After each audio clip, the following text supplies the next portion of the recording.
Assalamualaikum warahmatullahi wabarakatuh. Bismillah, alhamdulillah, wassalatu wassalamu ala rasulillah Sayyidina wa maulana Muhammad ibn Abdillah, la hawla wa la quwwata illa billah. Qalu subhanaka la ilma lana illa ma 'allamtana innaka antal alimul hakim. Qala rabbi shrah li sadri wa yassir li amri wahlul 'uqdatam min lisani yafqahu qawli. Rabbana iftah bainana wa baina qaumina bil haqqi wa anta khairul fatihin.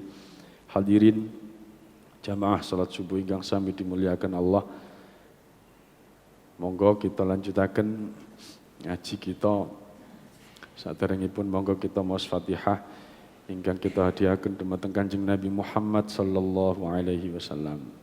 Nomor kali kita khususaken dumateng musannif pengarang kitab ini Syekh Abdul Wahhab Asy-Sya'rani ingkang nomor 3 kangge hajat kita sedaya. Mugi-mugi kita sedaya digampilaken sedaya urusane.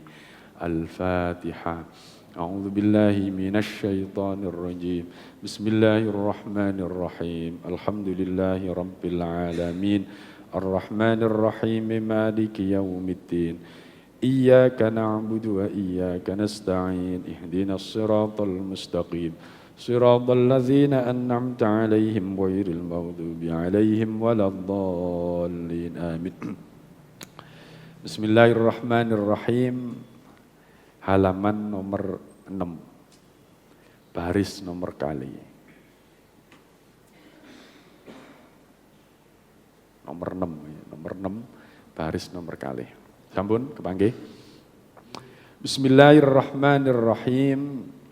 Ya Ali, he Ali, innal malaikata stuhune para malaikat iku yastaghfiruna padha nyuwunaken ngapura sapa para malaikat lil insani maring menungso.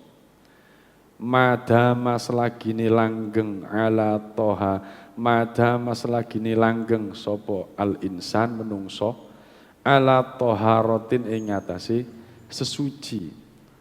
Walam yuhdits lan ora hadas sapa menungso.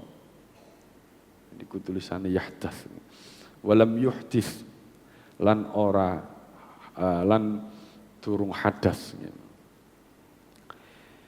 Bismillahirrahmanirrahim. Innal malaikata, sesungguhnya malaikat iku yastaghfiruna,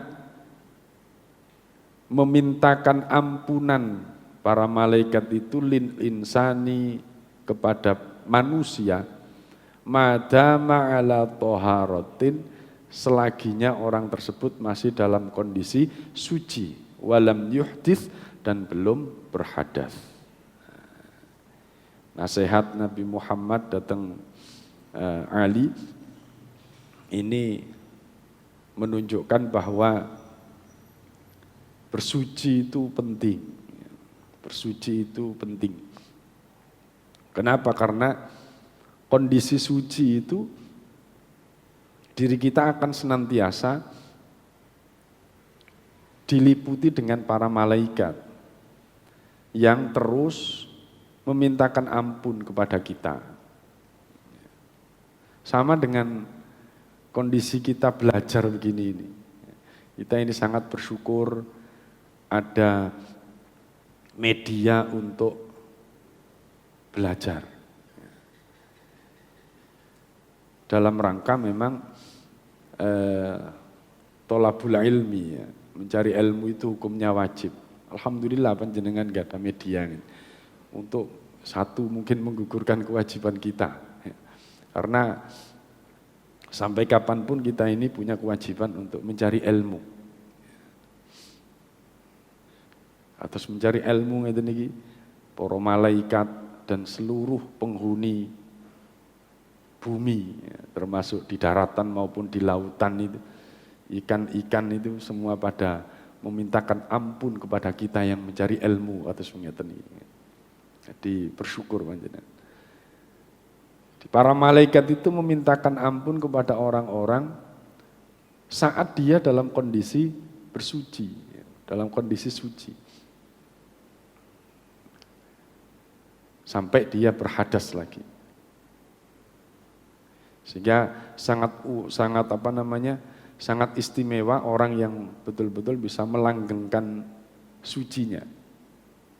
Konon katanya Jenderal Sudirman itu jimatin ini bersuci itu. Ya. Jadi dimanapun beliau berada itu, beliau mengutamakan kondisi dirinya dalam kondisi suci. Sehingga dalam perjalanan perang gerilyanya itu, napak tilasnya itu banyak tempat-tempat wudhu. Ya. Itu digambarkan memang beliau itu ketika berhadas langsung beliau bersuci, berhadas beliau bersuci. Itu Jenderal Sudirman. Diceritakan juga ketika Jenderal Sudirman itu dikepung oleh orang-orang sekutu itu ya, yang mau membunuh Jenderal Sudirman dan pasukannya itu. Beliau mengajak para prajuritnya itu untuk beristighosah, berzikir bersama gitu.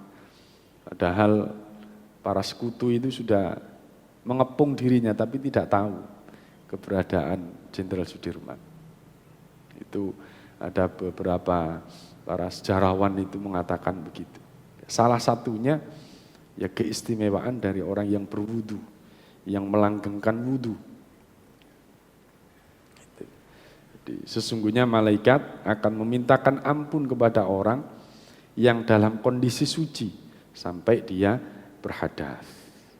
Oleh karena itu mungkin hadirin ya latihan. Kalau ada kesempatan, ada air ya, setelah kita buang air kecil, wudu, buang air kecil, wudu. Ya.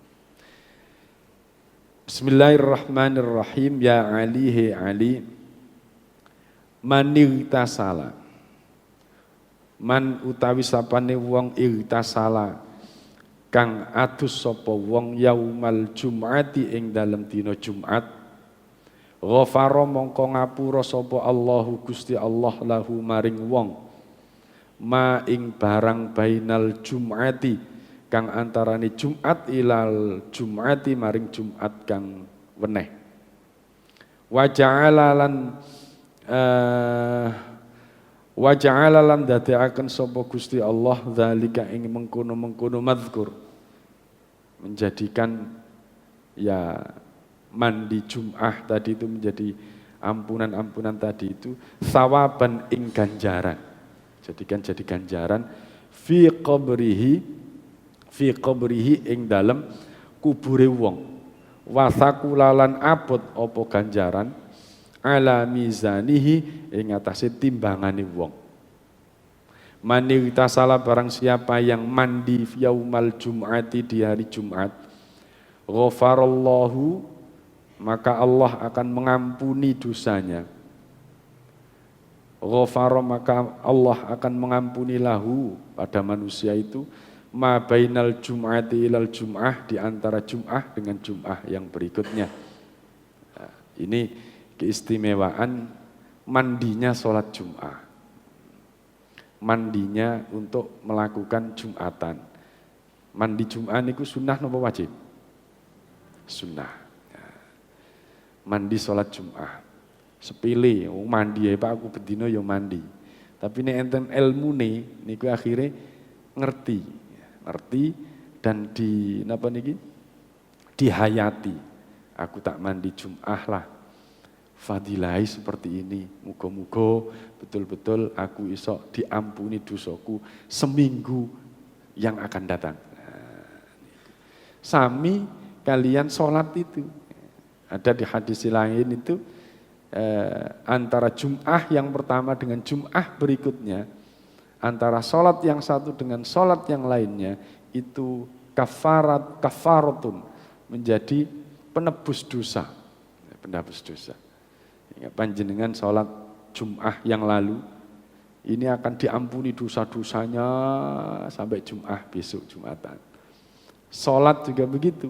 Sholat subuh begini ini akan mengampuni dosa-dosa kita mulai Isya tadi malam sampai sekarang. Nanti sholat duhur itu akan menjadi penghapus dosa di antara sholat subuh yang kita lakukan sekarang sampai duhur nanti. Asar juga begitu, maghrib juga begitu, Isya demikian. Sehingga hadirin, kalau orang sudah sholat 5 waktu, kalau orang sudah sholat Jum'ah dan terus sholat Jum'ah, maka di mana ada dosa yang menempel pada diri kita. Itu selagi dosa-dosa itu adalah dosa-dosa kecil. Selagi dosa-dosa kita itu dosa-dosa kecil. Kalau dosa besar masih bisa diampuni dengan bertobat. Kecil Pak, cuma mandi kan harus biasa kita lakukan. Tapi kita harus tahu ilmunya bahwa mandi Jum'ah itu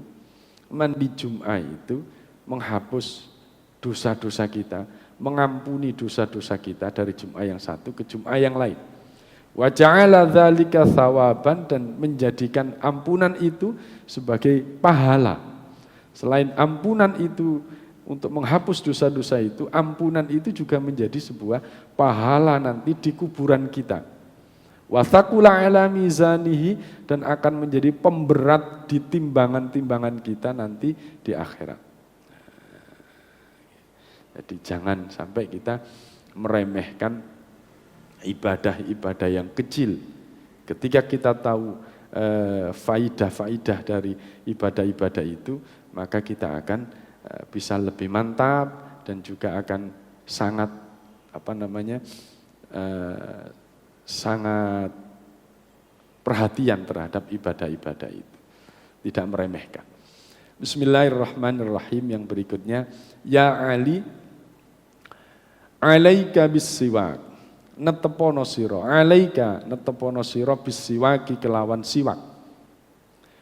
Fa fihi mongko iku tetep ing dalem siwak, iku arbaatun utawi papat, wa isruna lan 20, artine 24, fadil apane fadilatan kautamaane, fiddini ing dalem agama, wal badani lan badan. Alaika bis-siwaki, tetaplah diri kita dengan melakukan siwakan, ya, siwak. Fafihi arbaatun, di dalam kegiatan siwakan, atau sekarang kalau dimodernkan itu adalah apa? Sikatan.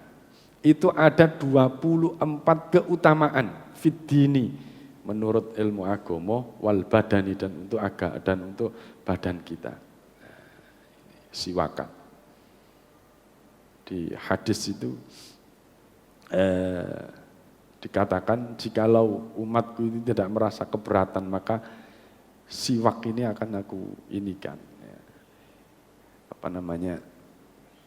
Disunnahkan siwak itu ya. Sebelum sholat siwakan, sebelum melakukan kebaikan siwakan. Laula an asyqa ala ummati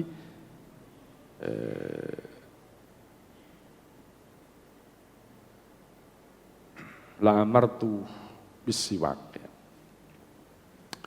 Ada 24 keutamaan. Apa saja keutamaan itu? Kalau di kajian-kajian fikih itu, orang yang siwakan itu akan dikuatkan hafalannya. Orang yang siwakan itu melakukan kesunahan. Orang yang siwakan itu dicintai Rasulullah. Orang yang siwakan itu dicintai manusia. Dan banyak lagi. Kalau menurut kesehatan, orang yang siwakan itu untune kuat. Nah, ini gak sikatan itu barai kropos. Ambune iya. Kadang-kadang ambune koyok duren. Ambune koyok duren. Saat ini kan gara-gara napa niki? Niki lho, napa niki? Maskeran ini kadang-kadang terus kau maskeran gak keambung gak lali sikatan gara-gara maskeran. Bismillahirrahmanirrahim.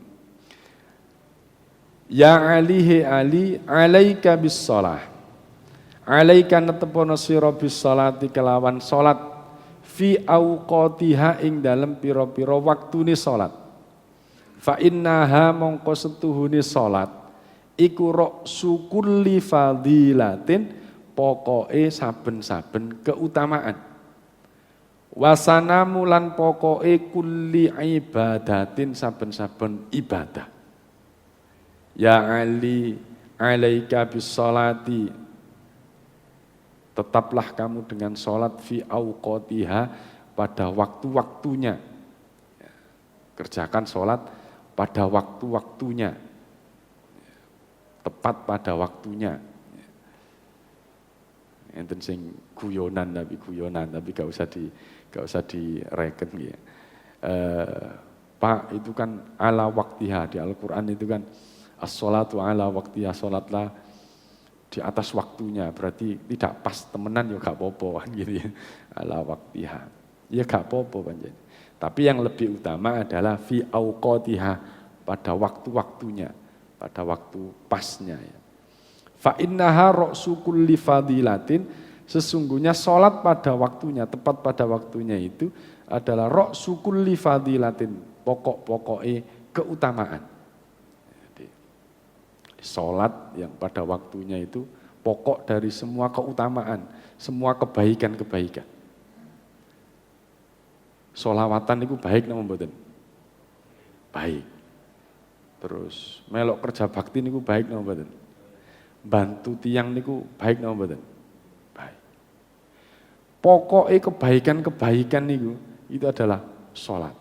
Masih yo sholawatan bendino, moco Al-Quran bendino, tapi gak sholat. Niku saya nama mboten?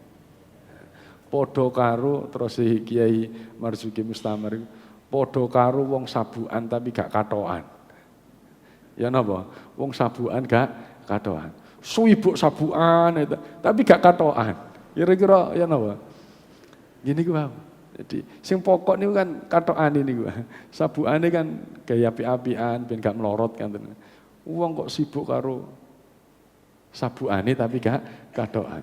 Mementingkan sesuatu yang ya penting tapi kurang penting, tapi yang lebih penting ditinggalkan.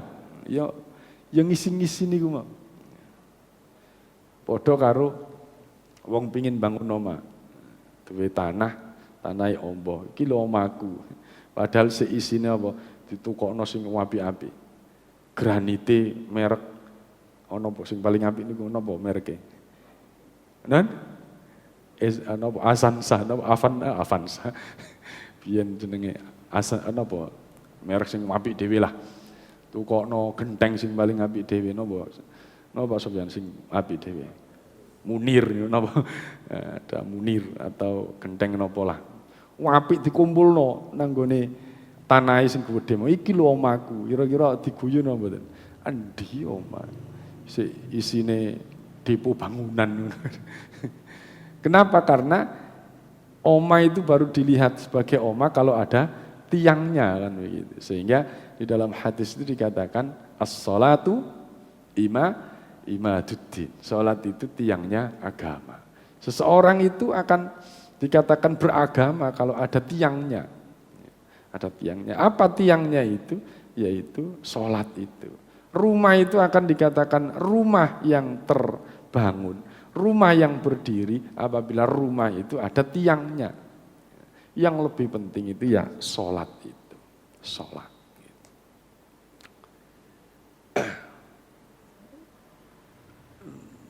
Wasana mukulli ibadatin, dan pokoknya saben-saben ibadah. Itu Pak, ada dulu itu apa namanya orang-orang kejawen ya, ngapunten. Wis sing penting iku gak tahu ngelarani wong, sing penting gak tahu ngelarani wong. Mas yo gak sholat yo gak apa-apa, sing penting gak ngelarani wong. Betul napa mboten? Nggih betul nggih ya. Gak ngelarani wong itu ya betul ya. Tapi lebih betul lagi, yang lebih penting lagi niku napa wau? Sholat niku wau. Sholat. Napa sih kok penting sholat tinimbang ngapiki wong iku. Lha ngapiki wong iku kan cuma enten batas ya. Ngapiki wong iku kan nek ana wonge. Padahal wong iku enten apa mboten? Wong kan suwe-suwe kan gak ana. Jadi batas keapiane wong iku ngapiki, katakan ngapiki Pak Edi, ngapiki Pak Edi. Tapi kan batasnya kan sampai Pak Adi enten. Nek pun mboten enten kan wis entek keapiane nang wong iku. Tapi nek ngapiki nang nggone Gusti Allah, salat itu kan wujud daripada penghambaan kita kepada Allah. Jadi ibadah yang paling luar biasa itu ya salat itu. Ada di hadis-hadis itu, walaupun kita ini sholatnya cepet-cepetan, walaupun sholat kita itu 1 rakaat ataupun 2 rakaat, itu lebih utama dari ibadah-ibadah yang lain. Kenapa? Karena di situ ada unsur ketaatan kita kepada Allah, unsur keyakinan kita bahwasannya kita ini tunduk hanya satu kepada Allah. Itu keistimewaannya. Itu keistimewaannya. Sehingga melebihi keistimewaan kebaikan-kebaikan yang lain.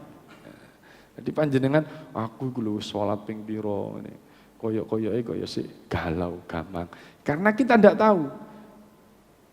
Tidak tahu bahwasannya sholat itu mungguhe Gusti Allah itu luar biasa.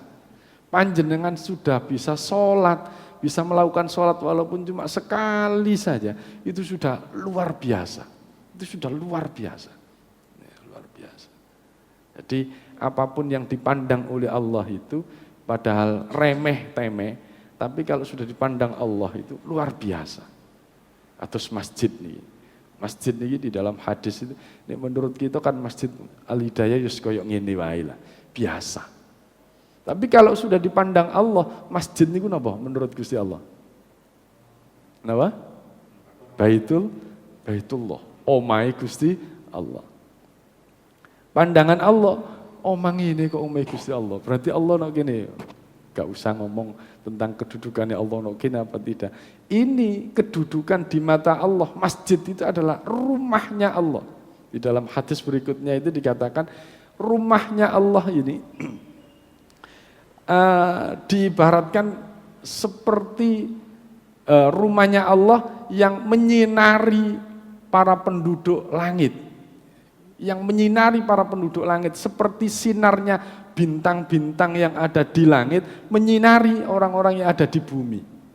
Kita kalau melihat di tanah lapang ningali bintang-bintang, wih apike kok gedene, kok apa iku sinare kok terang banget. Itu sama dengan masjid kita dilihat dari langit. Yang lihat siapa? Penduduk langit. Malaikat itu melihat Masjid Al-Hidayah ini cahaya untup-untup cilik apa gede, itu melihat dari keramaian dari masjid itu. Masjid ini makmur napa mboten? Semakin makmur masjid ini akan semakin bercahaya di langit sana. Langit saya akan semakin bercahaya. Itu dalam pandangan Allah. Sama menurut panjenengan, Pak, ngamal nang gone ngarepe menungso iku, Pak. Ngapiki menungso iku, Pak. Nilai ini tinggi, Pak. Dilihat wong kan tinggi, Pak. Aku dadi wong dermawan dan sebagainya. Menurut manusia besar, tapi upayanya sangat besar. Kayak wong Bendowino sampai entek kabeh ya. Tapi karena tidak didasari oleh dasar-dasar keagamaan dan karena lillahi ta'ala, tidak karena lillahi ta'ala, maka akan melelahkan orang yang beribadah untuk manusia itu. Dan nilainya kecil sampai aman, sampai orang yang disenangi tadi itu meninggal dunia. Setelah itu tidak ada kebaikan lagi. Beda dengan urusan agama. Agama itu sekecil apapun yang kita lakukan, sekecil apapun yang kita lakukan, besar menurut Allah. Nilainya besar sampai kapan? Sampai kita meninggal dunia. Oleh karena itu, hadirin jamaah rahimakumullah, ayo kita nabung hal-hal sekecil ini. Cilik Pak, wong sholat pirang menit sih sampai jenengan sholat pirang menit? 10 menit, sholatnya para wali 10 menit. Kita ini mungkin sholat pinten menit Bu? 3 menit, sholat 10 menit ya. Malah nih dinikmati salatnya. Kados Profesor Ali Aziz suwe direnungi, pas ruko sujud direnungi. Walaupun 10 menit nek dibandingno karo 24 jam, cilik. dibanding 24 jam cilik. Tapi hadirin jamaah rahimakumullah, kita pahami dan kita pasrahkan semua itu untuk Allah, akan nilainya lebih besar dibandingkan dengan dunia dan seisinya ini. Itu. Oleh karena itu nasihat Rasulullah ini, alaika bis shalah, tetaplah kamu ketika sholat fi auqatiha, pada waktunya, sholat jamaah pada waktunya, adzan berangkat sing iso nang omah, sing iso nang masjid, sing gak iso ya dimanapun kita dengarkan adzan, sholat berjamaah di tempat terdekat, di sekolahannya, di tempat kerjanya, tapi diupayakan tepat waktu, diupayakan tepat waktu. Sebab apa? Semakin kita sering ngolor-ngolor waktu sholat, akan semakin susah sholat itu. Tapi kalau sholat itu dikerjakan tepat waktu, akan semakin ringan bagi kita yang melaksanakannya. Hadirin jamaah rahimakumullah, mugi-mugi itu sakit ngelampai nopo ingkang dinasehataken Rasulullah datang Ali, yang sebenarnya juga untuk kita semuanya. Al-Fatihah.